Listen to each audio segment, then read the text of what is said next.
NBC Tower in downtown Chicago. This is a news flash update from WrestleZone.com.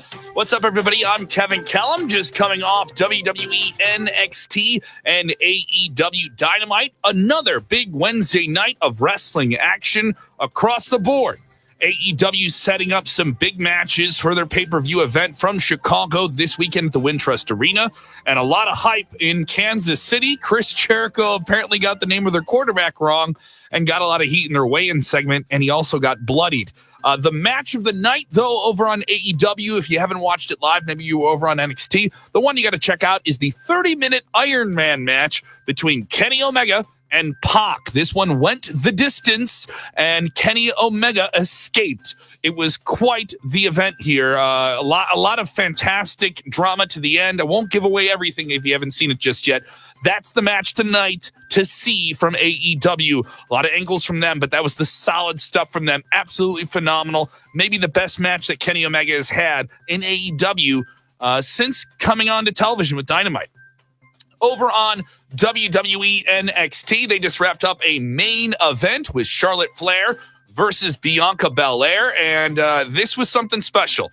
Lot of oozing charisma out of Bianca Belair. Though she was not successful, Charlotte Flair defeats her, and I don't feel bad giving you that spoiler there if you haven't seen it, because it's more what happened after it, because obviously we were going to see Rhea Ripley, who Charlotte Flair is facing at WrestleMania, come out to the ring.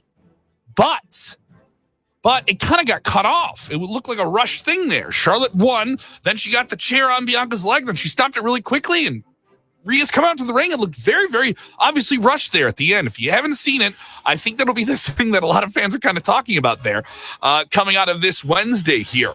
What did you like on this week's WWE NXT or AEW? I want to know what you guys thought here. This newsflash update after both shows, both of them looking pretty strong. I thought this week's WWE NXT, which I got to see more of tonight, I thought this was a much stronger show than last week. They've built up some things here.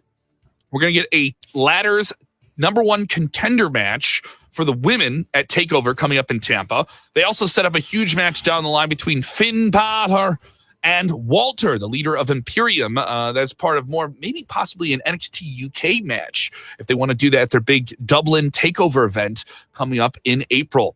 So let us know in the comments below what you thought was the match of the night in NXT and what you thought was the match of the night for AEW. Now, this is a strong showing from them. They set up a lot here tonight and a lot of hype on both sides of the coin here. I thought Cody and MJF really just sizzled the pot. I think their real selling point was the cage match last week in Atlanta, GA. And more what they needed to bring home tonight was Jericho and Moxley. And that's kind of why I ended the show. I was surprised we didn't get a little bit more of the heat on Adam Hangman Page and his teased tumultuous relationship with Kenny Omega as they have a tag team match against the Young Bucks. Most of tonight's show, 30 minutes. You know, the longest segment of the night was lent to Omega and Pac, and that set up a bunch of different things. So Pac is now going to face Orange Cassidy in an undercard match, and I think that tag team match is going to get a lot of time. So good night from both shows. Haven't been able to see enough to kind of give you a rating, but let me know below what show you watched, what you liked the most. Don't tell me what you hated. Only tell me what you liked the most. You can find all the negative stuff everywhere else, but tell me what you liked the most. If you're watching us on YouTube, don't forget to subscribe to the channel and turn your notifications on. You'll get 4 episodes of WrestleZone Daily, a long-form interactive show with me, Kevin Kellum, and a flurry of different guests from WrestleZone. If you're more of a podcast person, subscribe to WrestleZone Radio on your podcast app of choice. Get all those episodes, 4 of them, of WrestleZone Daily, and don't forget to rate and review us on there. Now, if you're with us here on Facebook, give this a thumbs up. More people get to see it that way, too. Thanks for supporting the show, and thanks for supporting everything at WrestleZone.com.